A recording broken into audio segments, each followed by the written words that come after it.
Legends, we're rolling. We're a little behind our normal schedule, but it's a beautiful morning developing here. The birds are singing. That's my brother over there. We're ready to roll. We're gonna try to pick up Team RR if we can. So we're gonna take the short way today. Let's go, my brother. Because we're leaving, it's almost 7 o'clock. It rained most of the night, but it's supposed to be sunny. So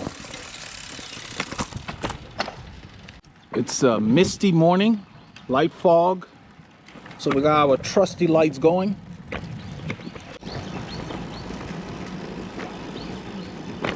All right.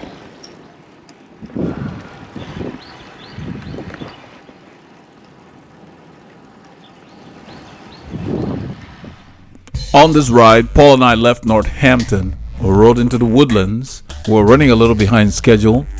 So we picked up Team RR, went out on Honea Egypt Community Road through Grand Lake Estates. It was damp and moist. It was not raining or anything, but it had rained the night before. And there was a lot of moisture and mist and fog in the air. We stopped filming after we got into Spring Branch Road because we rode away from the group because they kept stopping.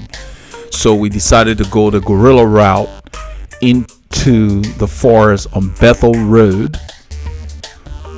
We took a little detour and came back on 149, took Hidden Forest Road up to Mount Pleasant Road and on 1097, bypassing Taco Corner, going back through Keenan. We took the neighborhood Grand Lake Estates, which led us to our favorite road, Honea Egypt Road, where we started the film.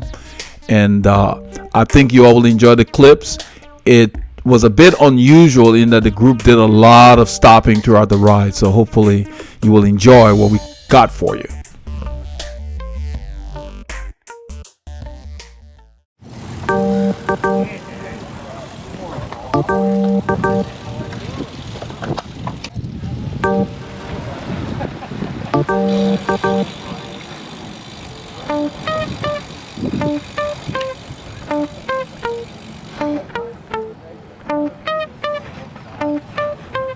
Lots of fog today. It's supposed to clear up in a little while, though.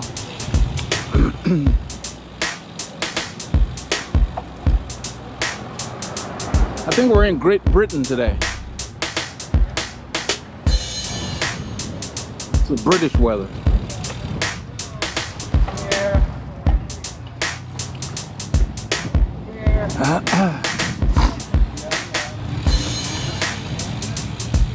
Just so, yeah, it's late.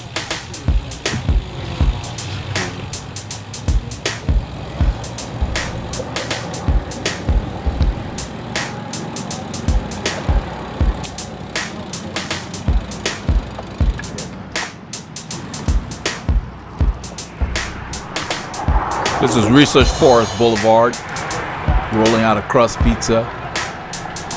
I've got the camera at this point. My brother's up there on the right in front of Sam. In a little while, ride up to him and pass it on. Locked and loaded, my brother. We're live. Okay. What's this guy's name? Sam. Sam? Yeah. Okay. Yeah, Paul's asking me Yeah. for the name of the guy with the light on his helmet up there. Yeah.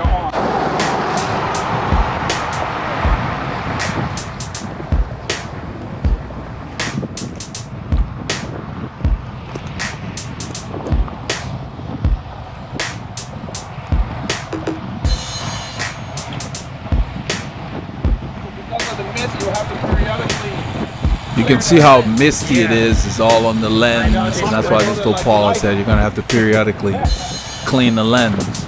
It's foggy and there's a lot of moisture in the air. It rained the night before, but it is not raining now. But once you go through the fog, you know, the water gathers and everything, and so the roads are still damp. And when the roads are damp like this, you can see where I am. I use the lane because these shoulders, all the debris from the cars are there. I don't ride over there. It's early in the morning. There are 2 lanes. The road's not busy. I'm going to stay on the road. You minimize your chances of having flats when it's wet.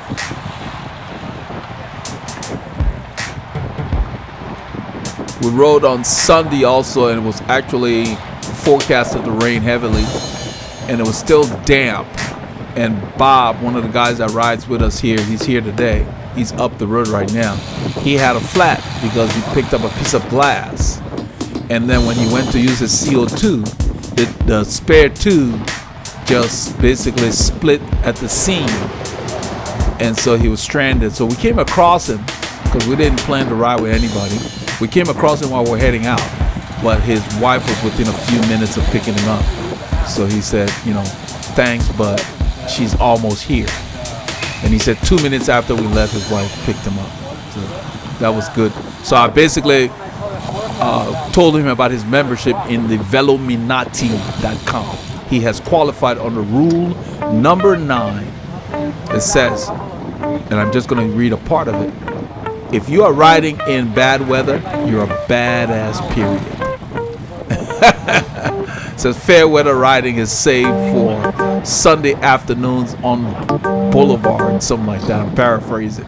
But those of you who want to know about the rules from the keepers of the car, go to Veloharmony.com.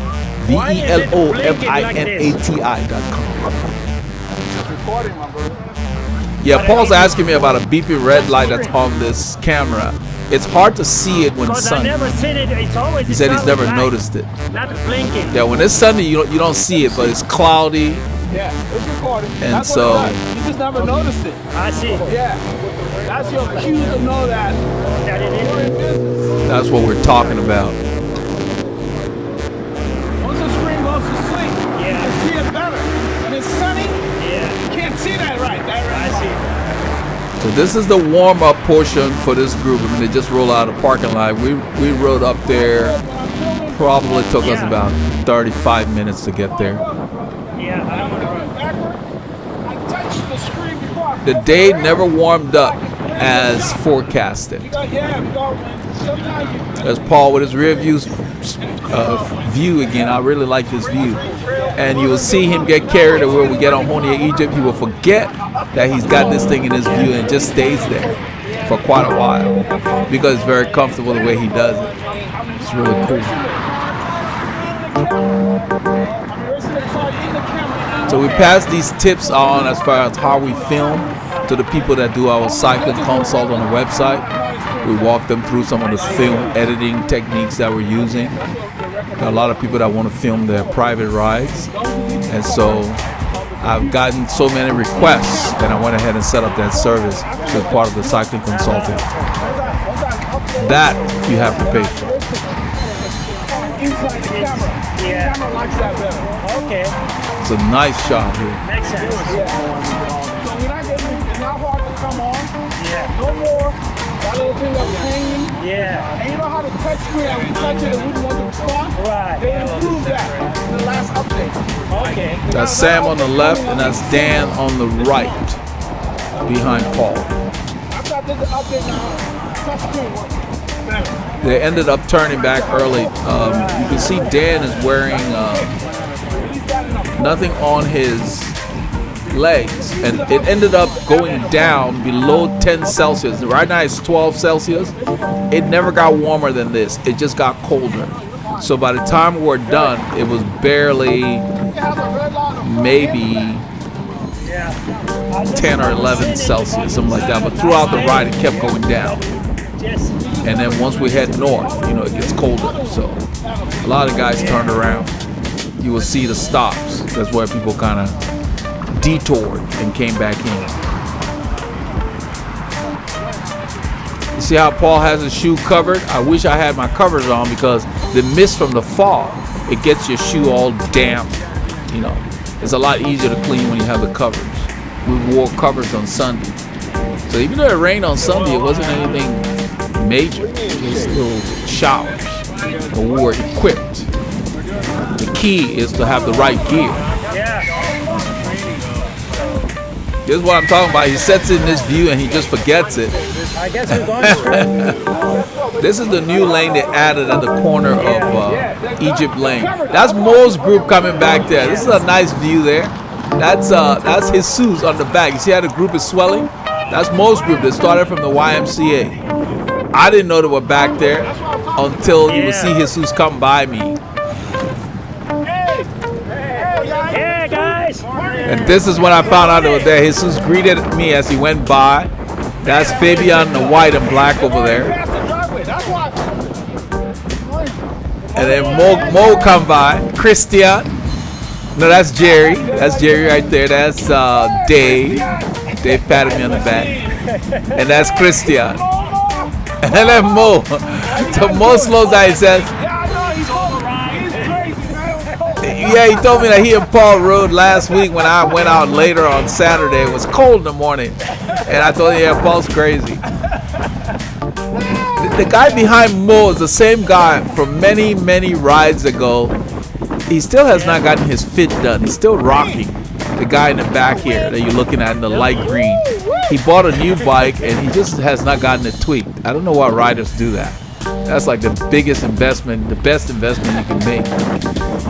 And he's still not fitted to that machine. So I feel sorry for him because he's got to be experiencing a lot of discomfort. Those are the WCC boys. We'll be joining them in the future from time to time.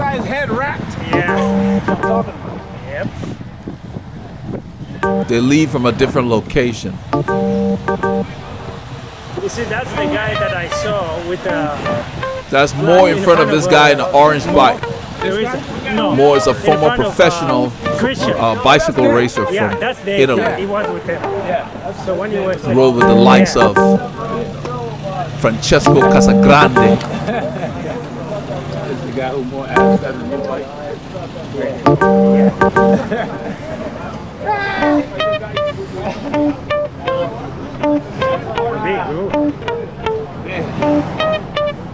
This is Bob on the right here in front of Mike. Bob in the black and Chartreuse on the right. He was the one that we saw on the side of the road on Sunday with a flat. So Bob is a member of the Veloharmony. Bob is one of the hard men. The weather does not stop Bob. Bob rides, rain or shine. So I posted on the group me. I don't usually post out there, but I posted on there to let everybody know that Bob was a badass, period. Bob loves the work. So he's a member of the Veloharmony. Bob's one of the hard men. Weather does not stop Bob. Bob was out there. It was wet, cold, windy.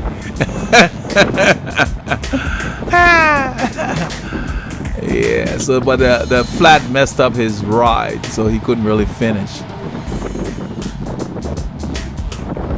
We're hanging on the back of Mo's group. You know how guys are. Everybody's got to try to tag on. We're just kind of hanging around, just riding. We don't end up following them. We're going to diverge once we hit 2978. We're going to go Honea Egypt Road. They go straight up Fish Creek. We ended up seeing Mo's group. They had reduced in size several hours later when they were coming back when we were heading into the forest, Paul and I. Because our group turned back from Taco Corner. We went further. We did nearly 7 hours, I believe, something like that. Our usual for Saturday.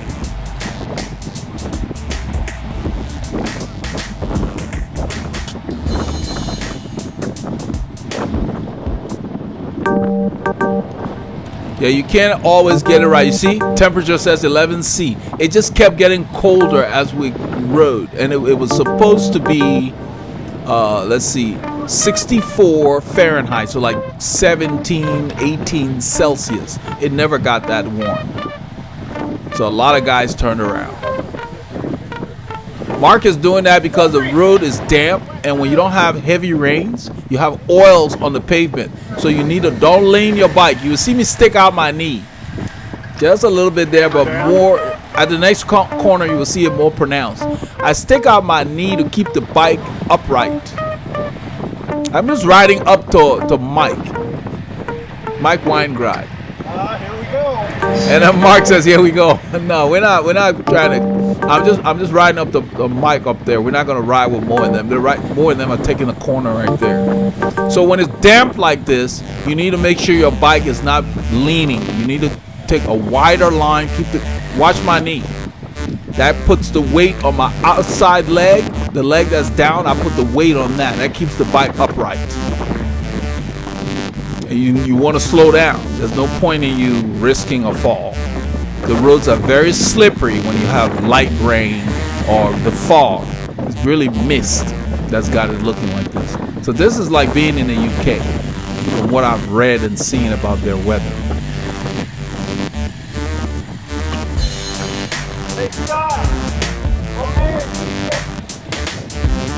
I'm reaching for food right there. For us, it's an hour in already.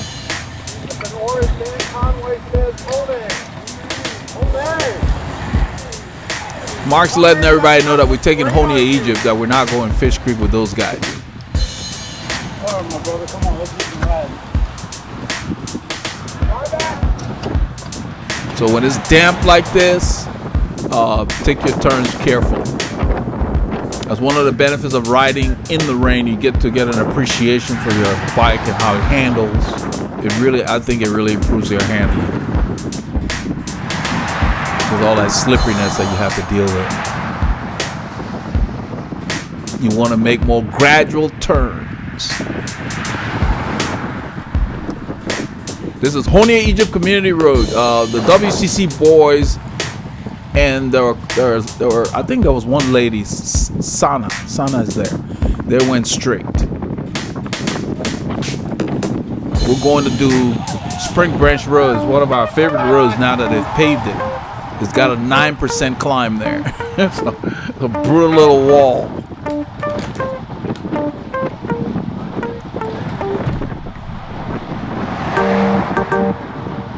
And all this mist accumulates on your shoes and everything, and that's what you see on the camera.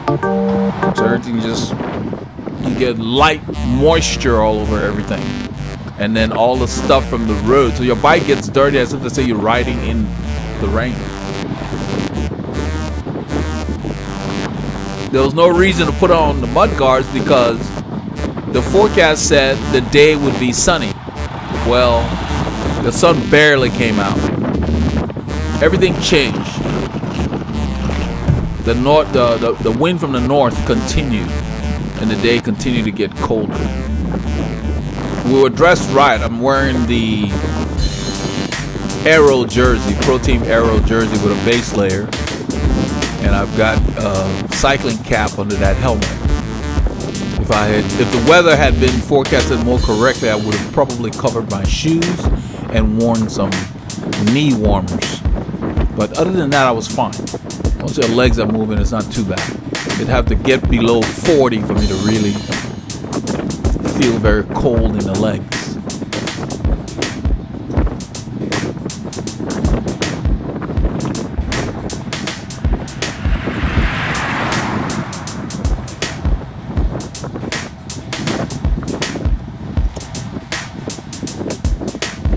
It's a slight bump here. It gets around 3%. I think it gets there quickly. We get a lot of these.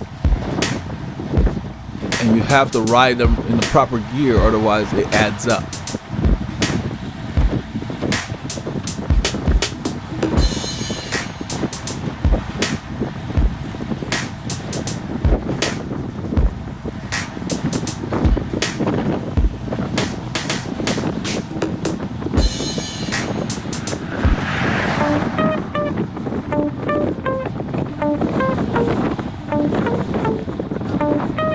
It was very windy. We are heading into the wind. It's very breezy. In a few kilometers, you will hear me tell Randy to stop killing himself on the front. I told him, we're not going to wait for you if you drop after you do that. Because I don't know why he was doing that. You will see that in a little bit. I don't know if the camera got a good shot of him. It may have been when Paul had that camera turned backwards. Or maybe not. I think we may be on camera. because coming up in a few kilometers, he'll turn the camera behind and forget that it's turned behind, because he tells me about it later. And he films. I think it's kind of cool because you get to see the other riders like Sam passing on the signals from the front.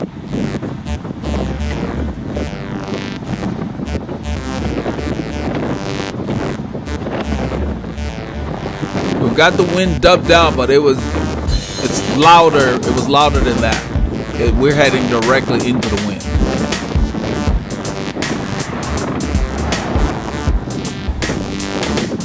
So I told Randy, I said, the wind is the 800-pound gorilla. You're not going to win the fight.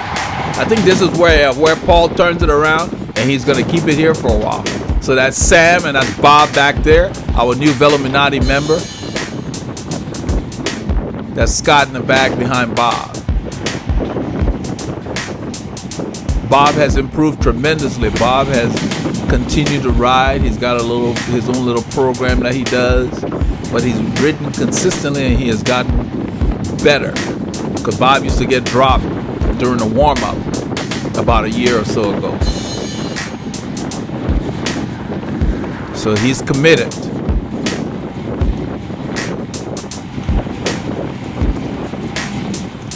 We're descending. That's Sam back there. That's a guy with a light on his helmet. So Paul is very close to the angle of the cameras. We get that fisheye effect. That's what you see here. But everybody else comes in pretty good. Yeah, Sam's passing on because we basically point that out. And you see where Paul is, that's where I am. Paul is behind me. That's where I ride. I don't ride where the hazards are. And I'm using my mirror to keep my eye on traffic, so we use the road.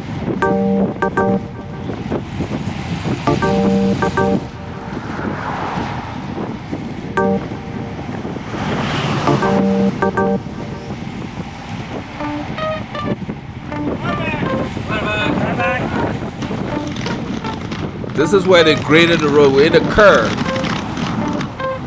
You see where Sam is riding? That's where I ride. I use that little pavement where Paul is, and you just got to dodge those reflectors. So he said he didn't realize that he had to turn back this long. He kept it here for a while, but this is a nice perspective.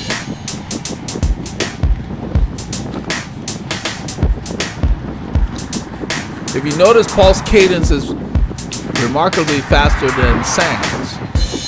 I think Sam needed to downshift because Sam's one of the ones that turned back early. Your legs get tired if you don't use the proper gear going into the wind. We're going into the wind, and we're doing 33, 34 kilometers. That's about 22, 23 miles an hour into the wind in rolling terrain. It's not easy by any means. You can see my power is a little under 200 right now. It's climbing. And then my heart rate is getting into zone 4. We're working hard. Look at my watts. 400 and something watts.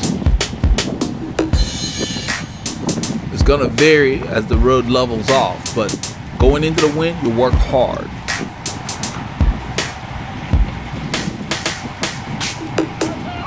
Come back, come back.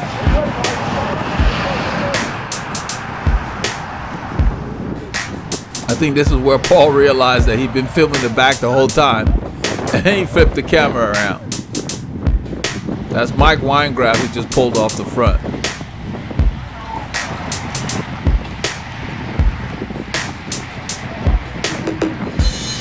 In a little bit, this is where I'm going to tell Randy. I think Randy's at the front killing himself. This road is going up, and we're going into a headwind here.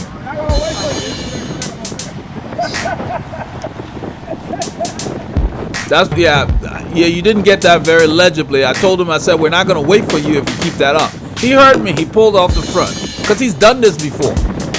He's done the same stuff before on this same road. This is Randy on the left. He pulled off because I told him, I said, you better not kill yourself because we're not going to wait for you. And he heard me and he pulled off.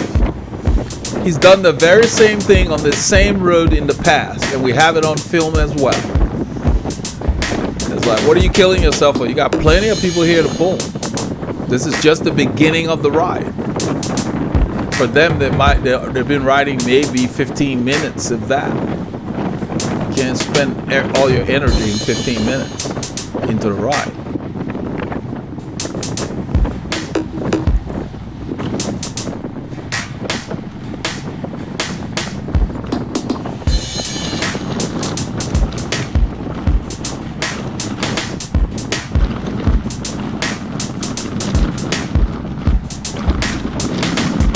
You hear that wind?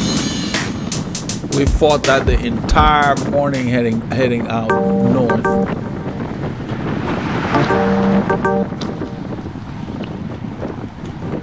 I knew the wind would be out there. That's the reason why I decided to wear that Aero jersey. The wind just really slides around that thing. I don't know how they designed it, but it's nice. You can feel it going over your arms and your shoulders. So they know what they're doing. The top cycling manufacturers.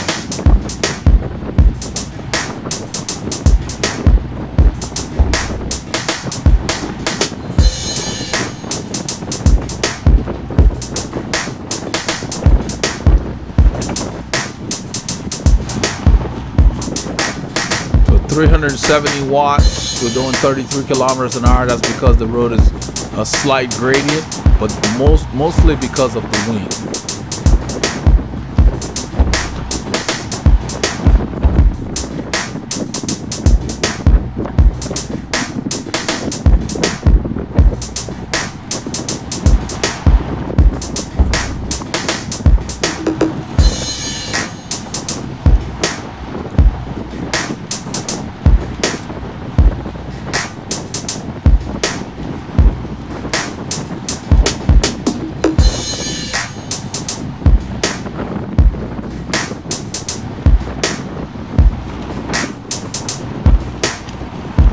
There is not a perfect draft in this situation, and that's all the more reason why you want to train consistently to where you don't depend on the draft all the time. So all I'm doing is I'm staying relatively close. I think Dan was pulling. That's Dan that just pulled off.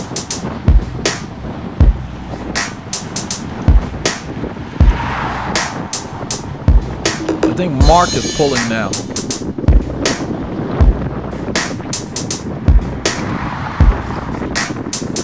See my cadence. I keep my cadence up so I don't have to strain.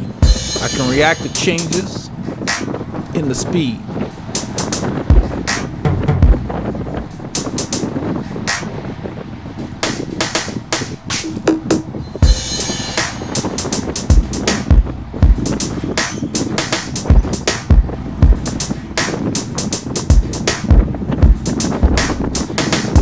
I'm dodging the reflectors using my hips.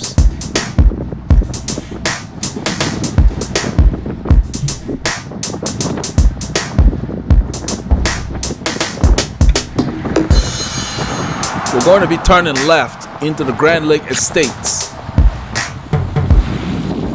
I spot the gate. The gate is closing. And I really don't want to stop, you know. I'm going through the gate. You see, it's like halfway. I think Paul's going to make it. That gate does not wait for you. It will hit you. It's designed to only let one car in at a time. We end up having to wait because not everybody made it. There was a gap behind us to the rest of the riders, Randy and them.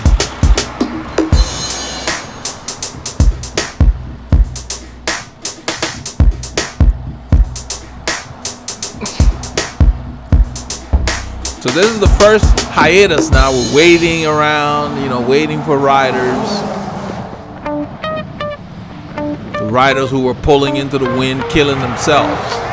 And they got gapped once they pulled off the front. They didn't make it. Yeah. Paul said they didn't make it through the gate. But there are other cars coming, so the gate opened. I'm telling him what I told Randy. That I'm not going to wait for you. And he got off the front.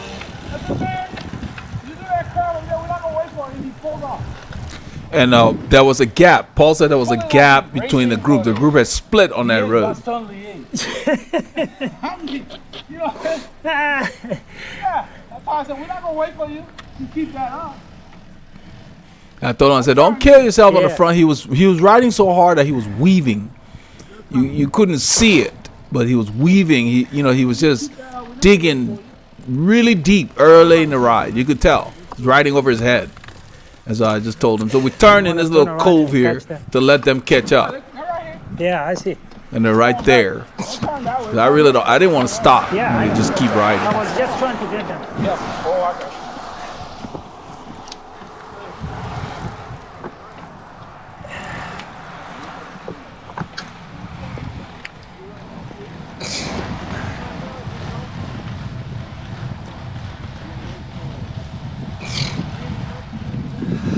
So that's Bob right there on the right.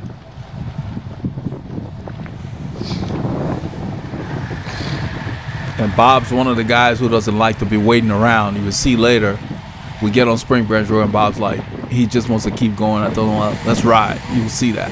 So this is the first little break for the people who weren't dosing out their effort. And not all groups will do this. You end up riding hard early in the ride, harder than you should, or then your capabilities allow you to be able to recover from. You might end up riding alone the rest of the ride. Not a lot of groups will be slowing down the weight. Those WCC boys, they don't slow down the weight. You got to be able to hold your own.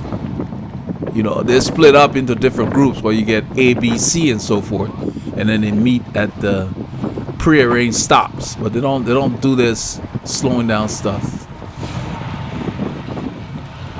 So right now we're just kind of, I don't know what's going on. We're just all over the road here. There are people behind Paul. The people that we waited for are still back there.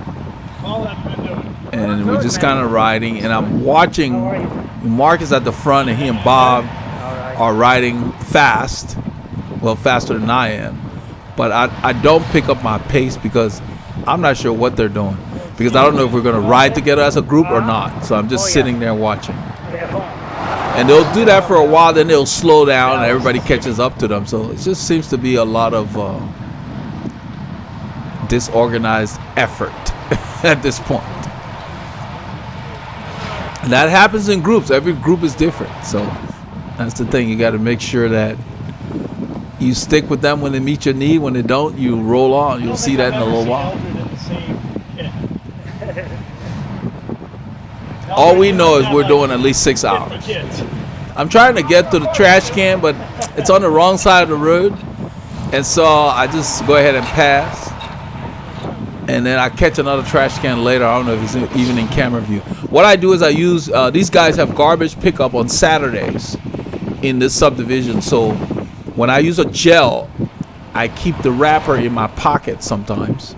Or under my jersey. The gels I don't like to put under my jersey because they have a little bit of stickiness on them. But I just stand them up in my pocket until I come to a place where I can dispose of them. And so this neighborhood is perfect on Saturdays because it's got garbage cans sitting, and a lot of times the lids are open after the garbage men empty them. And so you can just ride by and chuck it in there. But that was on the left side of the road and the angle was off. I didn't want to make a mistake and just litter. So I figured there are other trash cans up the road and I end up disposing of it later. So I'm behind Paul at this point. And this is what I was talking about. Those guys were riding off. Now they're slowing down and we're catching up to them. And we're not riding that hard. As opposed to just holding a steady speed so we could just make progress. But, boys are boys. Everybody does different things. So long as everybody's having fun, I think it's good for the group. People do what they want to do. It breaks up into groups. A, B, C, whatever. You just decide where you're going to meet. And you guys meet there. So everybody can get the workout they need. This road goes up, so Mark's going a little harder here.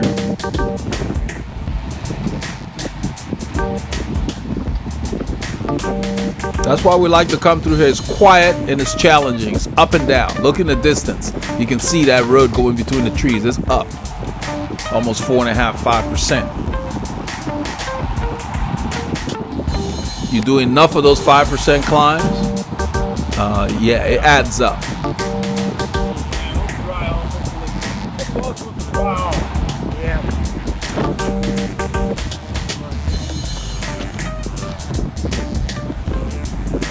All this mist that you see is not raining. It's due that has dropped on the road, and the wheels are picking it up.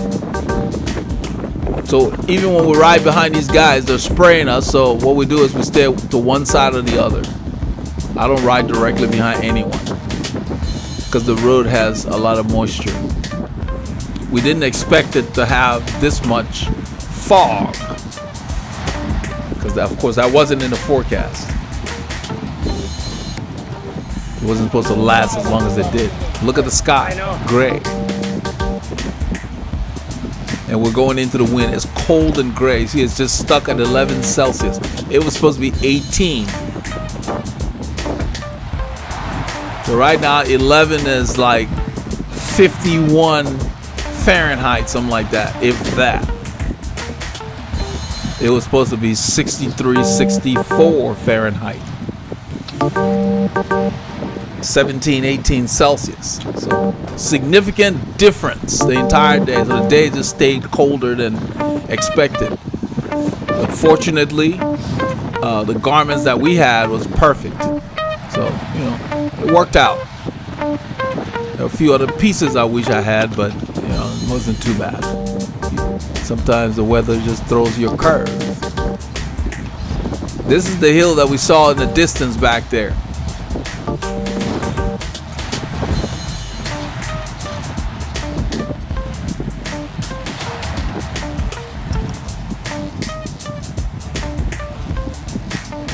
You can see 3-4%. Look at the grade. It's about 5.5 or something like that and it's short and it lessens, but then it goes up in the distance as a curve and then goes up again. So they repeat it. They're like natural intervals. There's another road that is really cool to get a good workout on. It's called Bailey Grove. It's got some steep pitches and they hit you thick and fast.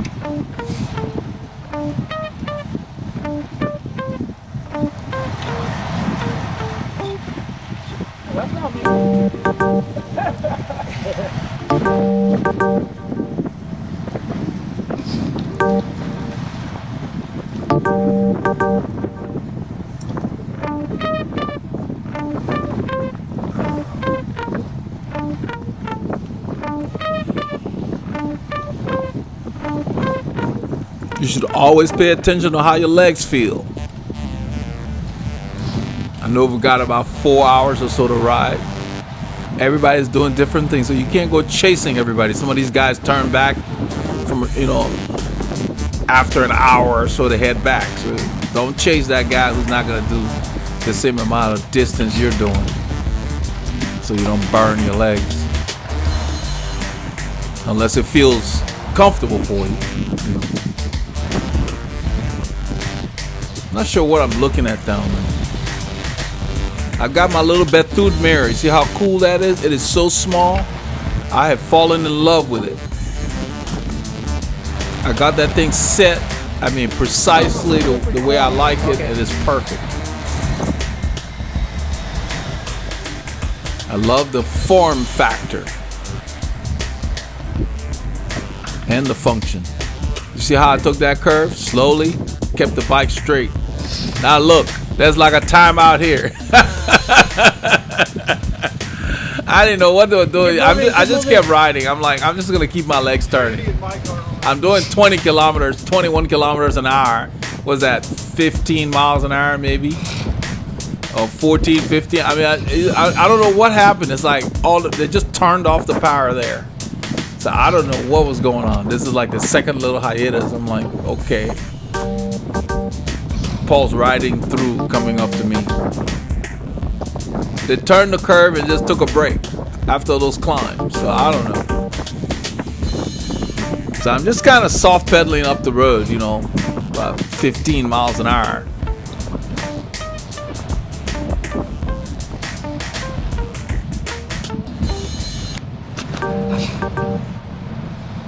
There's a guy over here. You see that there's a doll on the right.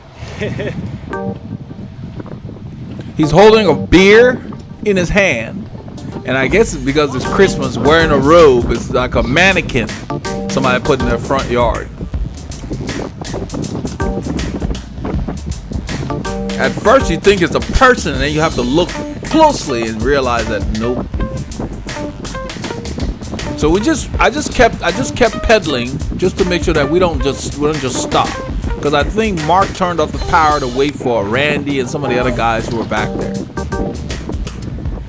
We're looking back to check on them.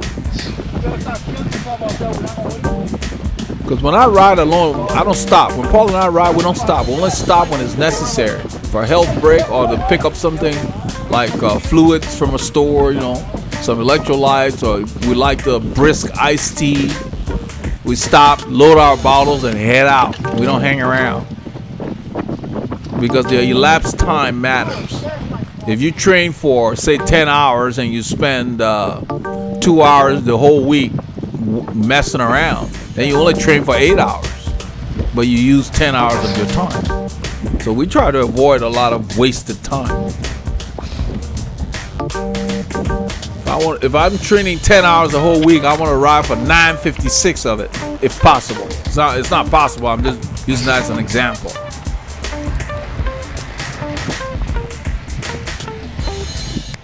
Where's the sun?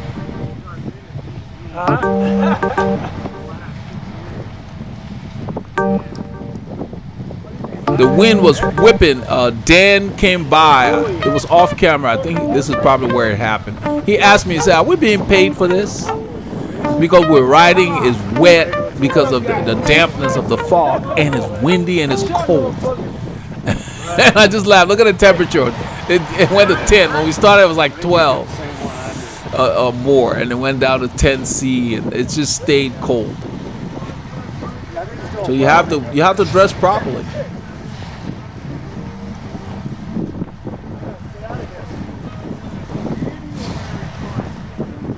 Talking about how bright our lights are. I told the welding here. Very correct.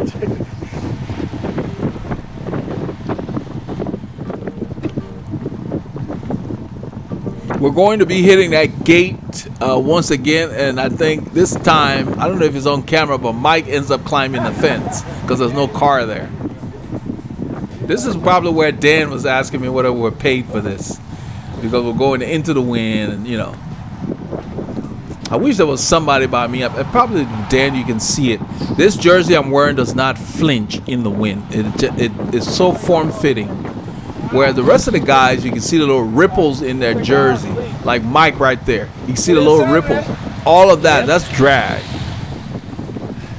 I'm not riding up with them because there's a gate coming. I'm not going to expend energy and stop at the gate. Yeah, I'm telling Randy. See, look at Randy's jacket. You see that? That's the kind of wind we're dealing with. And I like that shot because now look at my jersey. They're not created equal, folks. You got to get the good stuff if you can. Get them on sale, save up. I don't care. They're not created equal. That's a good example right there. This Aero jersey is like second skin, and it's comfortable. You don't feel like you're constricted. But you watch everybody else. Their stuff has ripples. That slows you down. That's drag.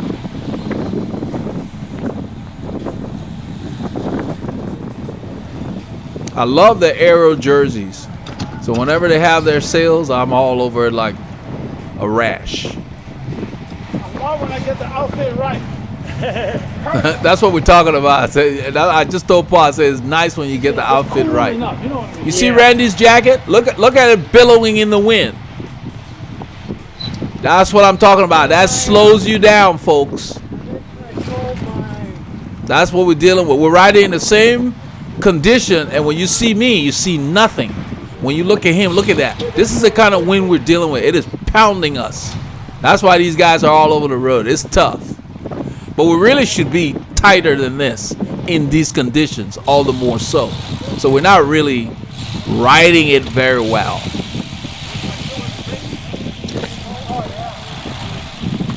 That's the gate at the base of the climb.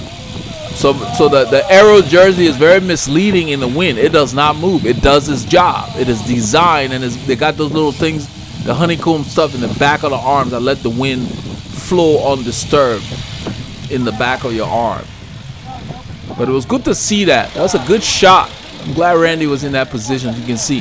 So that jacket that Randy has really balloons in the wind, and that just slows you down. How many logs did we put out? Huge to be able to drive. So this is where Mike Weingart ends up climbing the fence. I took my bike to the gate to see if it would activate because it's steel. Because cars activate the gate, but that didn't work. Yeah. Good job, Bob. So in a little while, Mike ends up That's more than my car. More than my company car. walking over to the white fence you see over there. Bob. Somebody holds his bike and he goes over the fence because the keypad is on the other side. That's Mike right there with the Texas flag jersey. It's wet and slippery. I told him to be careful because it's slippery. And the bottom of our shoes is carbon, so. Oh, man, do it, huh? Don't Don't hurt your vagina. JJ. I thought he was just going to hurdle the brick wall. No, I'm going to be very careful. Does that So feel good? a while back, that brick wall's not there. You could just kind of walk around the side of it. But they added that. Hey, here comes the car. That is the best Bob's messing with him. in a long time. What is it? Yellowstone. Oh, I haven't seen The it. funny thing, as soon as he opens it, I believe a car does come by in a little while. We're watching. It's called Cleaning It. Thank you, Mike. It only happens from this direction, but it's a good way to get out there. You like Kevin Costner? Yeah, he's good. He's the producer. He acts in it in Yellowstone. The keypad is right on the right here as we come. That's it on the right And there. then we watched Wayne Right there. on They don't have one on the other side. So from this direction, we can get in easily. But getting out, you need a car.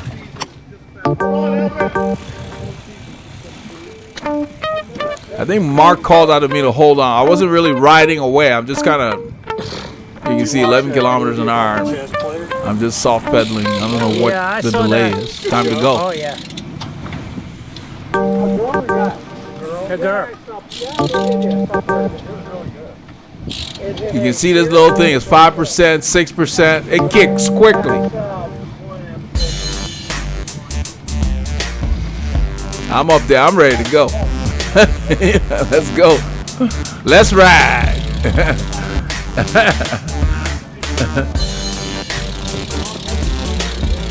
Because when we're out here, when it's just Paul and I, we keep moving. We don't mess around.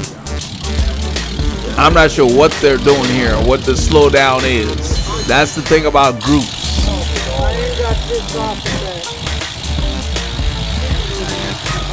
So Mike is riding up to me. And there's Bob here. Bob's probably going to go up there too. It's time to ride. So that's what you got to do to egg on everybody. Whoever wants to ride will go with you. It's time to go. If I'm going to be out here, I want to be riding.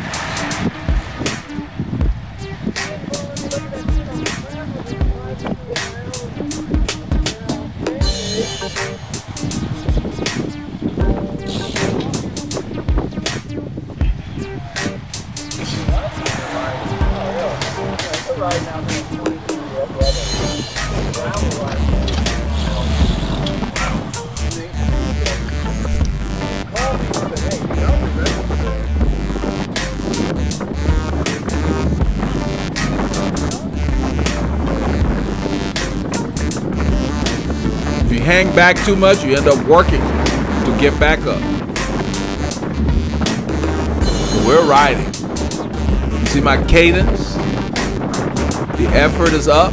It's getting up to like, what is it, 150 thereabouts. Yeah, we must be going downhill here.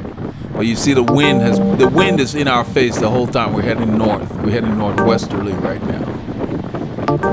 Look at Randy's jacket. That's a good depiction of what we're dealing with, because with all the dubbing that I've done, it dubs down the wind. Otherwise, it would just be too loud to listen to throughout the entire film. So we're pulling into the wind. It's not easy.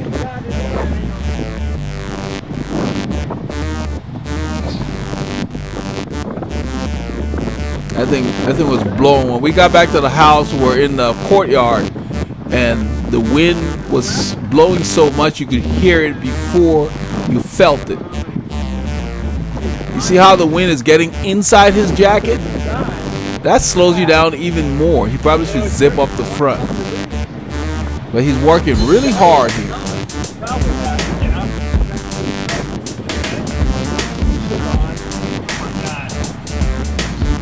And it's a 1%er, and then it levels off. And he's catching a lot of wind. He's not in the draft. He should be on that guy's wheel up there. So this is what you don't want to do. That's why he's getting tired. He should be up there.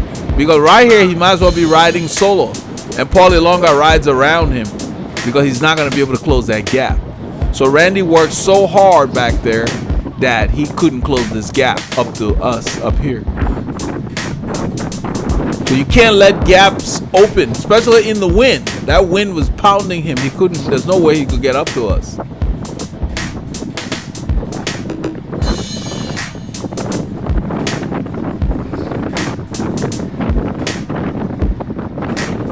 So you've got to keep it tight when you're going into the wind or whatever. You got to get close. You save your energy that way.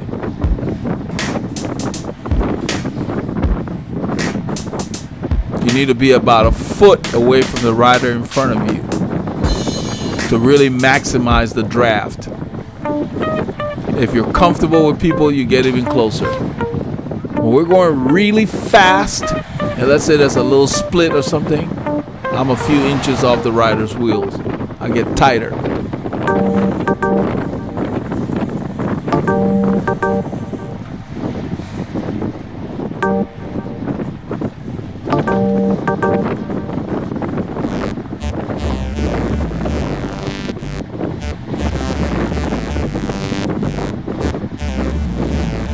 This road, I believe they refer to it as the Hills Parkway or something like that, because it's up and down in both directions.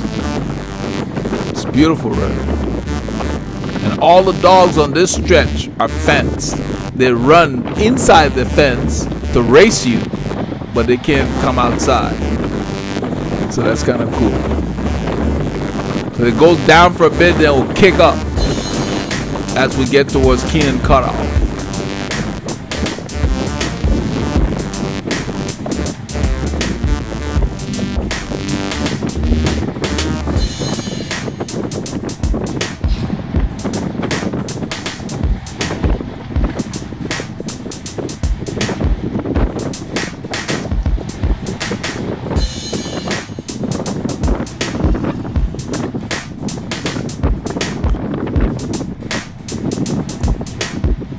Now look at Mark behind me. You see his body language?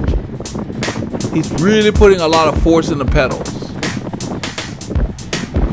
He's working to get over that little bump.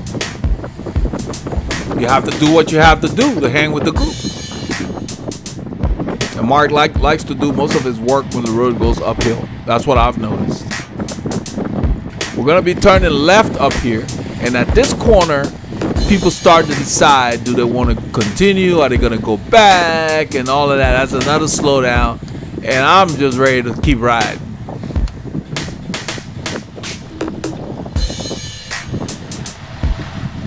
Got some just off the back a little bit, not far. We want left or right? Left.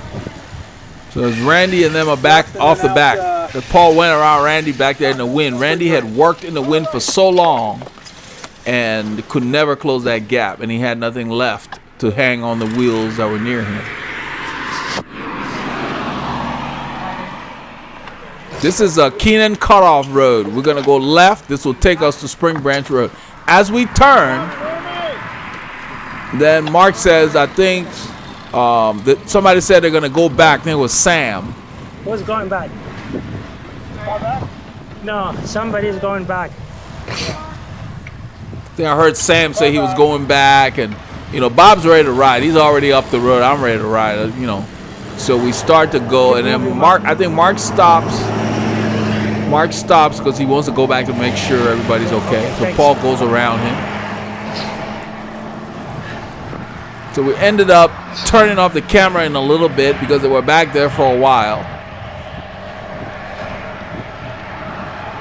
And we turn it back on as they come by. It's been, let's see, you've looked at the duration, 1:39. I know. Want to stop all the time. Are we getting paid for that? I was telling Paul, that Dan came and asked me, are we getting paid for this? Because we're going into the wind. It's cold. It's cold, windy, you know, damp. He's like, why are we out here? No, somebody said I'm going back. That's Sam. Yeah, Sam said he was going Sam back, going and I think there were a couple. I think Scott was gonna go back, Randy was gonna go back. They ended up changing their minds and they ride up to the corner up here, but then from there, then they went back. It's again some yard, man. Let's keep moving. Yeah, it's supposed to clear up. Bob's pointing at the sky to the north. We're headed west. Yep. You can see that to the north, to the right. It's clearing already. Let him kill himself. Just a little bit. I don't even see them. So you can't see them here. They're not even within camera range. So we edit a little bit. We turn off the camera for a bit, and when we turn it back on, it's when they've See arrived. when they touch on.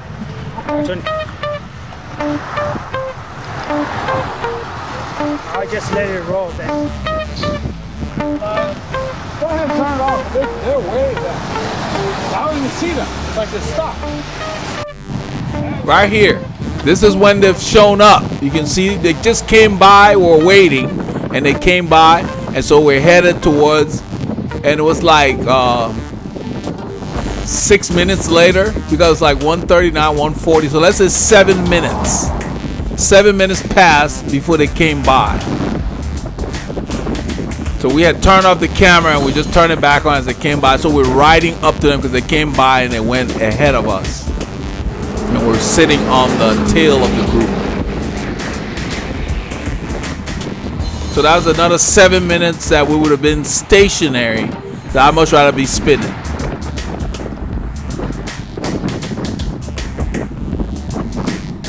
I mean, this doesn't happen all the time. Mark was just trying to accommodate Randy and them. They're behind us, and they're gonna turn around when we get to the corner here. They're gonna stop at where that porta potty is from the last time. Because in the cold weather, you know, the body needs to you need to get rid of more water than when it's hot.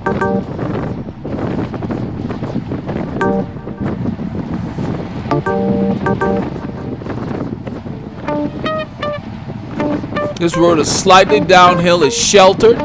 We see all the trees and the buildings on the right, so we're not being blasted by the wind as much.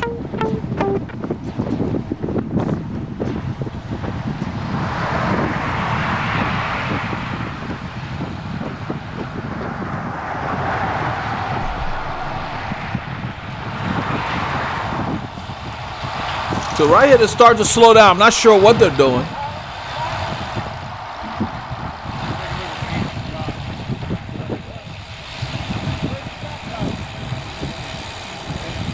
What happened now?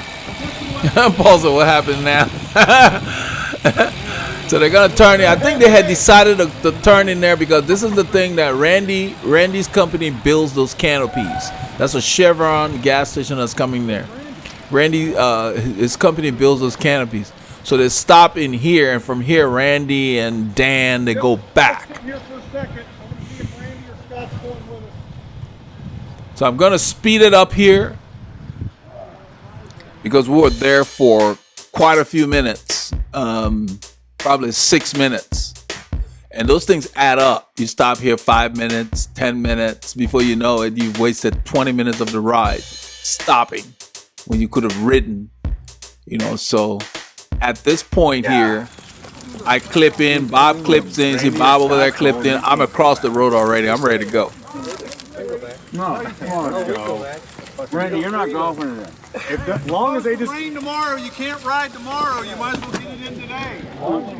That's Mark saying it's supposed to rain tomorrow, so you can't ride tomorrow. I didn't stop you from riding. Shoot. We did almost 6 hours, I think, that day after this ride. It was lovely. It was beautiful. There wasn't that much rain.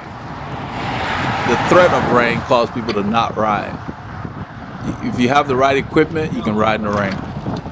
There was no lightning. It was just light showers. Nothing major.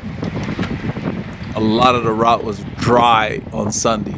So it's a good ride. That's the ride I was talking about where we're headed out. We saw Bob, and he had a flat. So it ended his ride. We're up the road. We're ahead. We're not that far ahead.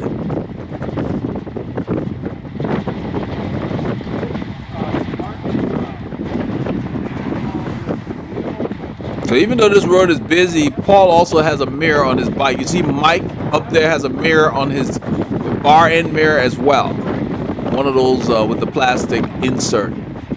So I just noticed that. I guess he's always had it. So you can see behind you, and that way you can use more of the road. You don't have to be concerned about looking behind. We're up there. If you look at the speeds, we're doing 40 kilometers an hour. We're probably going down the hill that they're about to go down. And now my speed's dropping because we're going up that rise. But you see my watts are up because the wind and that rise. We're riding hard. We're in the distance there where that car is. It's hard. Look at Mike. He's putting power. He needs to downshift. But Mike is not one of those riders that likes to ride with a very high cadence. So he finds his own rhythm. That's what you have to do, find your rhythm. We're up there in the distance on the right. You can see us. And you see 515 watts. It's windy and we're going up that thing. So it's hard. Look at Mike. And look at Mark. They're working. So by the time we get to that corner, the guys that they were waiting on get gapped again. I think Scott and them got gapped again. So Mark wanted to wait for them. And that's why they ended up just falling so far back. Because at the turn, you can see us right there. We're probably about maybe 250 yards ahead of them or something like that. We're going to turn left. And when we turn, they're right there. Mike's checking for traffic. See, we turn. They're right here.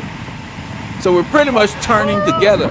So you imagine our surprise. After we turn, the gap just opened to them because we just kept riding. We're not riding that hard. Now look, they're coasting. This car's back now, so they gotta... So some of the guys did not make that turn, and now they're waiting for them. We're in the distance. And at this point, Bob's like, man, this is just too much. We need to go ahead and just ride. That's what we're talking about up there. You see my speed 32 and I'm coasting now, my cadence going up. We're looking back here to see why they're not right there because we turn pretty much together. That's a bad turn though, you know. That's a bad turn. Always somebody pissed off. What are they doing? All right, man. There's the Vulcan back there.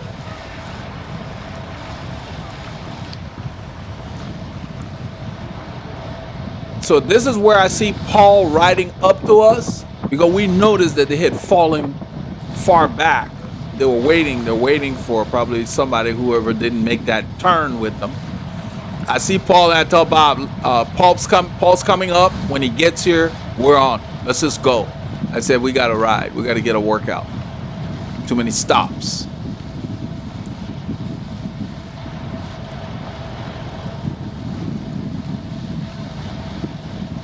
The people who they're waiting on need to ride in a second group until they get their fitness to where they can ride with the top group. There's no reason for us to slow down for other people. They need to ride up to us.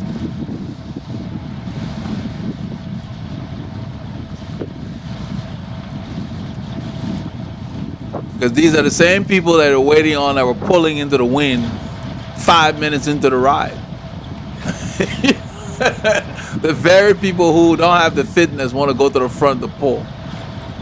I've already told Bob, I said, once Paul gets here, we're riding. I'm looking back. I can see Paul in my mirror.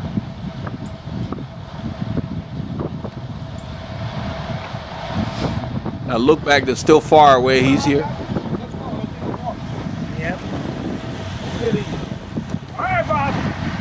We're not waiting for him anymore. We're going to wait at the end of spring break. Let's ride. That's what I told him. I said, let's ride. Enough of the waiting. We end up spending about 15 minutes coasting and waiting. That's enough. Came out here to ride.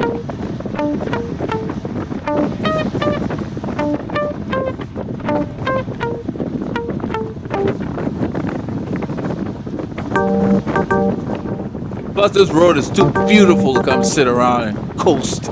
This is why we come out here to ride. Bob slowed down, so I moved to the front.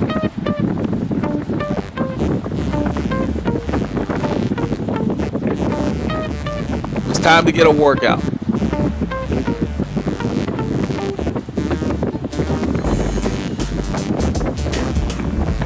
So the three of us, Bob, myself, and Paul, ride Spring Branch together. I'm settling into a rhythm here. It's gonna be hard, but not hard enough to break up our little group here. Just to give everybody a good workout.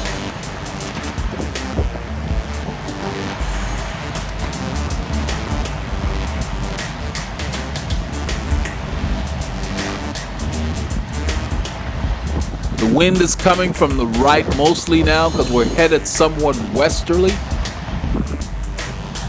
But the wind is still here.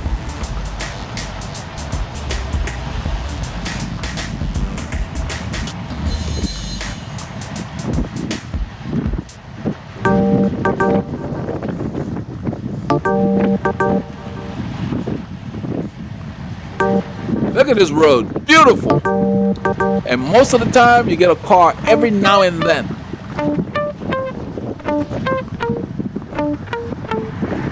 Because there's large acreage homes out here. People own a lot of large lots. People own pasture. So it's not very densely populated. It's called the Tri-Lakes area in northwestern Montgomery County.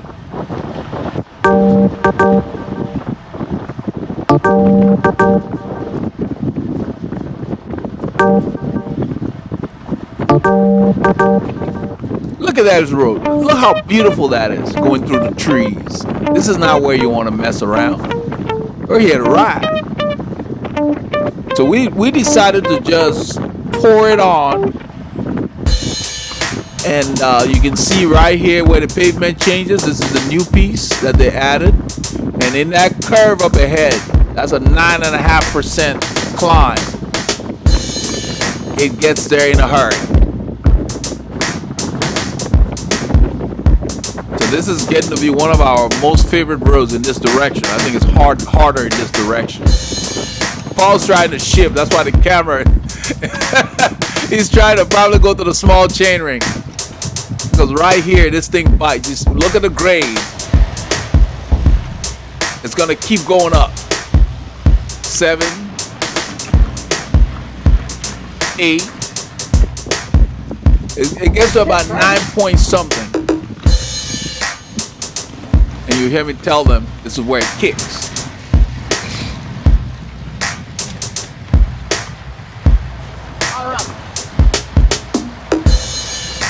It's a nice climb. It's long.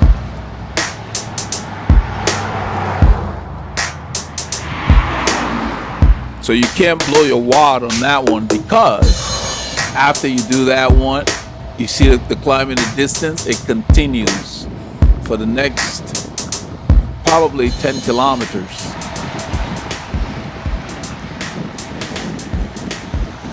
The road is still a slight, what I call ninja grade, and now we're turning more towards the north. You see where it says northwest is coming in instead of west. If you look at the compass above the cyclist head. So now we're going into the wind and we're dealing with this grade.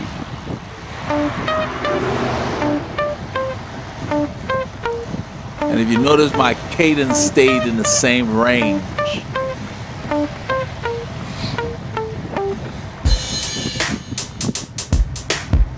So you can't be shy to shift. That's why you carry all the gears. Use them.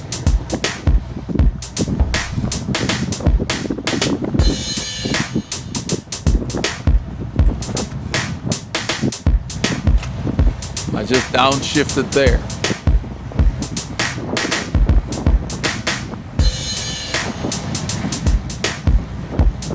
Because the road kicked up, you can see it visually here. And we're going into the wind.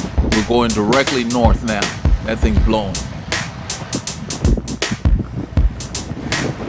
If I had a flimsy jersey on, you would see it more. If you look at the base of my pocket, you can see just a little ripple as the wind goes over me.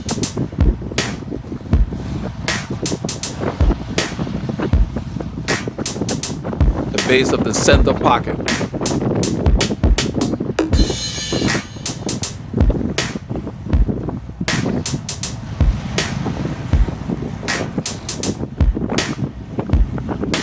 I'm at the bottom of zone 4 here. We're working hard enough to everybody get a workout, but not hard enough to break up the group. Bob comes around, I just move onto his wheel. As soon as I get on his wheel, then I realize, well, he's not going that fast. The road has leveled off here. So I end up shifting up and dropping my cadence and just let him sit there. That way I can just slow my pedaling down, and I'll wait until his momentum starts to slow. Then I'll go back to the front.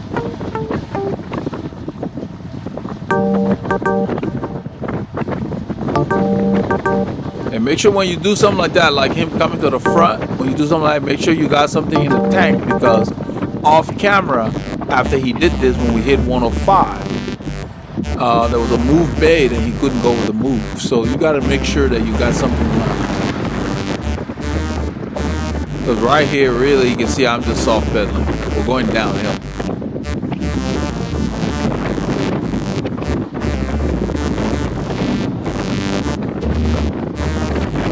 But I don't mind it. I mean, he comes to the front of the pole, I just go ahead and use this opportunity to take a little break. And I just kind of try to pay attention to his momentum. And once his momentum starts to drop, and speed starts driving, it looks like he's working too hard, then I'll move to the front.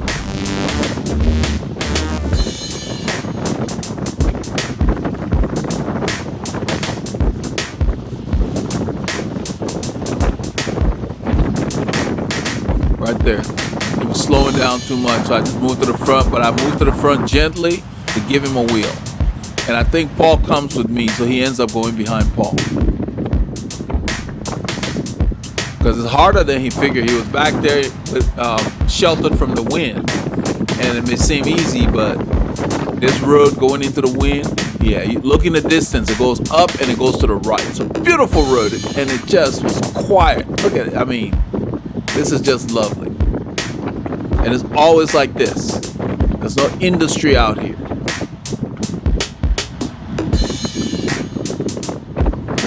So when you have roads that you like, head out and go enjoy them.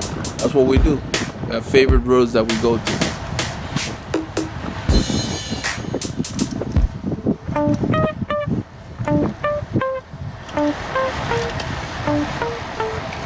I downshifted there. That's what you heard. The road's going up.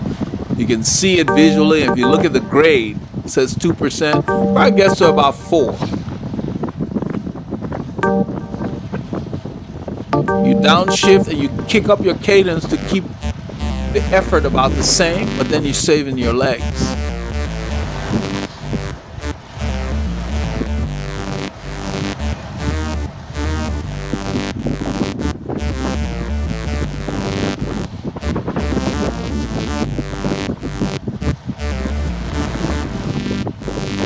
Just nothing like beautiful pavement, decent weather, and good form to enjoy it.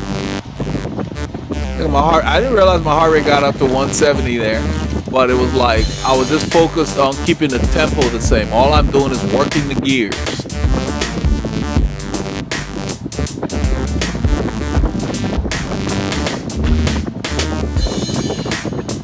And dropped 3 beats again, 4 beats. So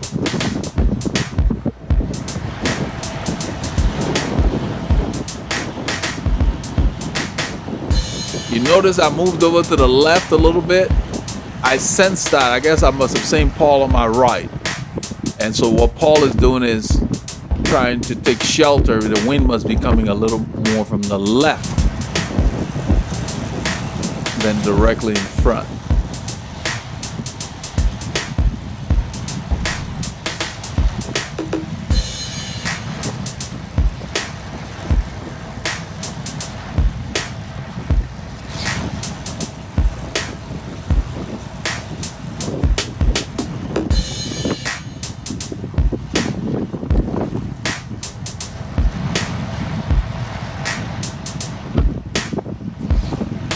So he's sitting on my right and I'm moving, so he's mostly just a slight echelon, nothing too drastic. But that's what you have to do. You have to find where the draft is.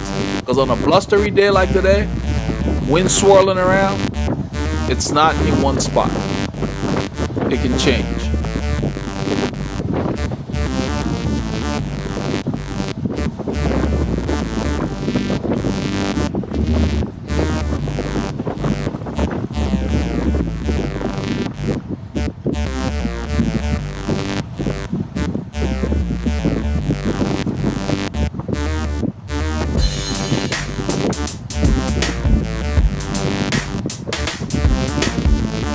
That's the way you're supposed to be on your bike. Steady, just your legs moving. Any other motion is wasted energy.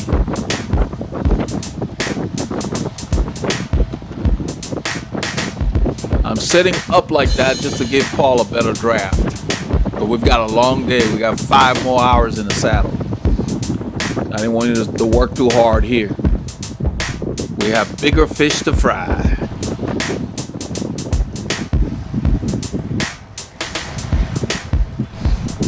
So yeah, these guys never caught up to us until we got to the end of this road. In a little while, we ended up turning off the camera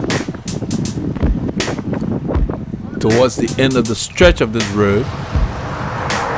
But we basically just kept the action going, kept the pace high, and got to really enjoy this stretch.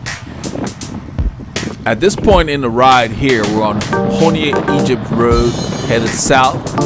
It is 5 hours and 46 minutes into the ride. We let the group go when we got to 149 near Taco Corner. They were going back. They were going to go to Taco Corner and go back. We wanted to go further out. There's a bit of a burn going on the left, a controlled burn. That's where you see the smoke. But we're on Honea Egypt Road, our favorite road, headed south. It's later in the morning. As you can see, it's 14 Celsius. So it's gone up maybe 3 degrees Celsius. But it got nowhere near where it was supposed to be.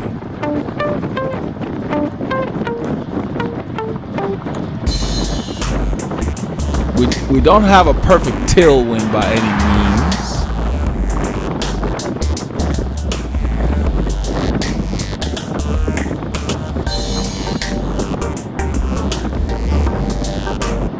Get into a rhythm here because it's kind of hard to ride this road slowly with its patina. There's something about the character of this road. I'm avoiding the graded surface there by riding the edge, and I'm going to try to dodge the reflectors. You should be able to do that. You should be able to control where your tires roll.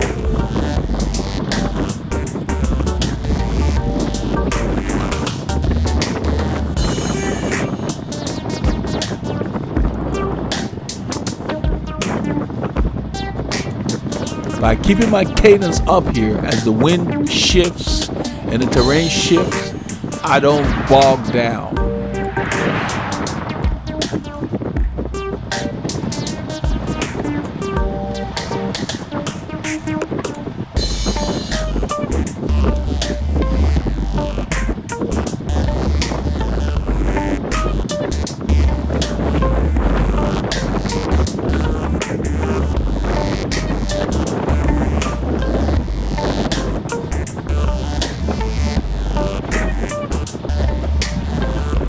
We're doing about probably 22, 23 miles per hour right now. Wind's kind of swirling around. It shifted on us most of the day. Now it's blowing more from the east, like southeasterly, as opposed to north.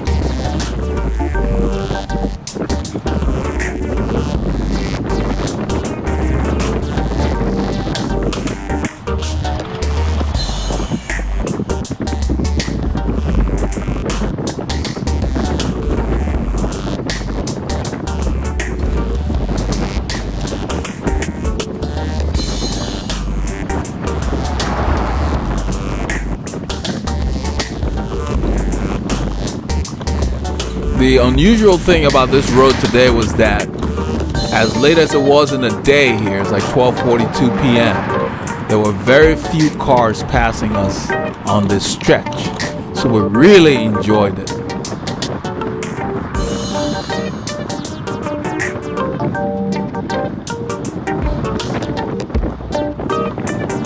So all that's on my mind is that around the few curves that are ahead, after we clear that, we've got that bump over there. And we always like to finish our ride strong. I run the credits here. I want to thank our sponsors, Divine Mercy AG Church, Kish Fabrication, Paulie Lunga, Joe Nanga, and all our channel members and patrons for supporting Veloharmony's educational cycling videos. Consider becoming a member of the channel on YouTube. The link is in the video description. To help us keep this content flowing. So I avoid the shaved road over there and ride the edge. And all I'm trying to do here, I shift to the small chainring long before I get up that rise, so I can have a good selection and avoid cross-chaining and avoid bogging down.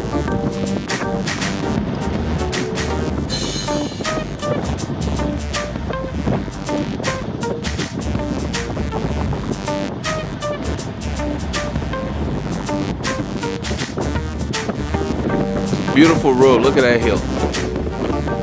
As soon as you hit it, it goes from 3 to 5.5%, and it stays around 2%, and it continues like ninja grade for like 3 kilometers.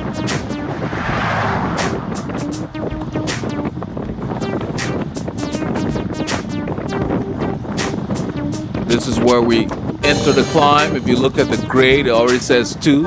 It gets there in a hurry, and it says 3. Where that car is coming from, it's going to be like 5%. So you've got to be in the right gear ratio or you will bog down.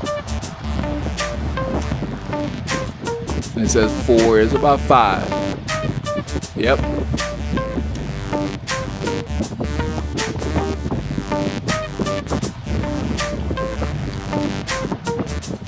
So we did a lot of climbing in this ride, anywhere between 4 to 9.5%. For hours on end.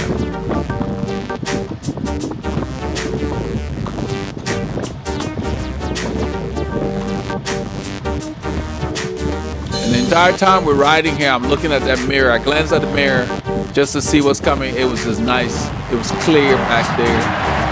When there were cars, they went by with no issues. So, yeah.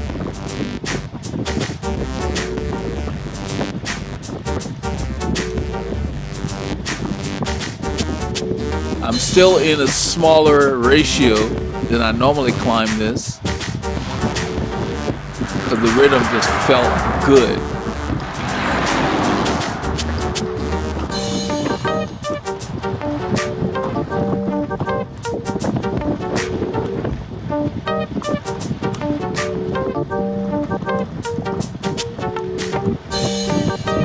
You can see this is where it continues for several kilometers.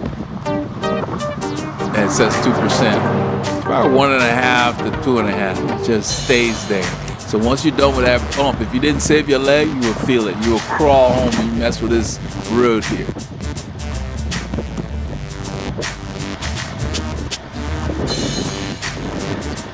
And because I know it's gonna be this way for a while, I keep my cadence up.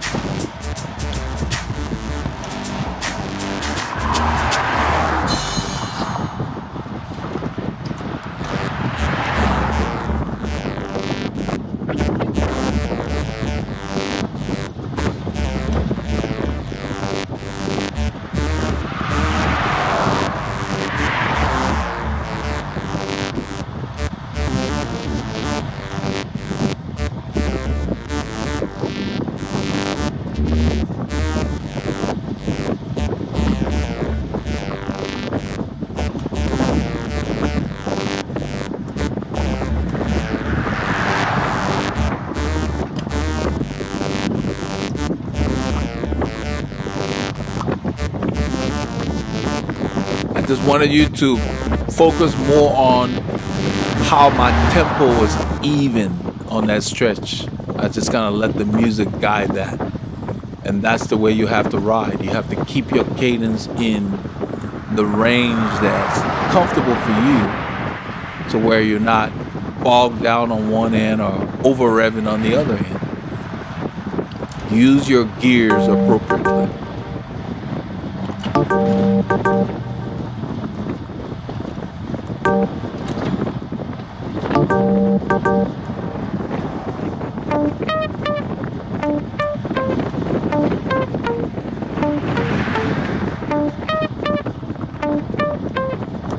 So if you want to spend a lot of hours on your bike, make sure it fits you. Make sure the saddle suits you, is in the right position, the right height. And make sure your shoes and your cleats are adjusted. I'm letting this driver come around. Some driver back there, I saw him in the mirror. You notice I never turned my head.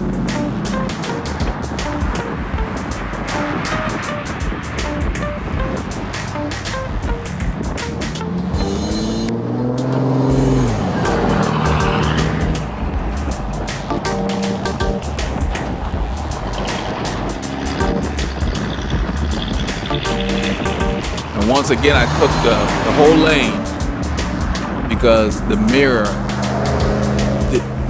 negated the need for me to look behind. And all I do is just glance, and it's there. I'll turn the camera around. I can see this guy. This driver is very patient. He just stayed back there because he's turning right up here with us. I don't know if he comes around or not. I think he stays there until we turn. You know, we're moving about 19, 20 miles an hour. Oh, okay, he comes around. There's another car behind us. So as we got to the end here, it got a little busy.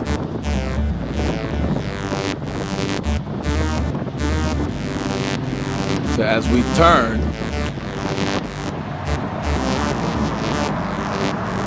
you'll see my head go down. Look, I look at the mirror. Boom. Don't need to look back.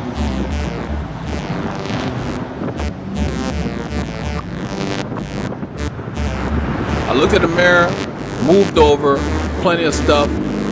I think I looked back for Paul or something because I wasn't looking for cars at that point. But that's how we use it.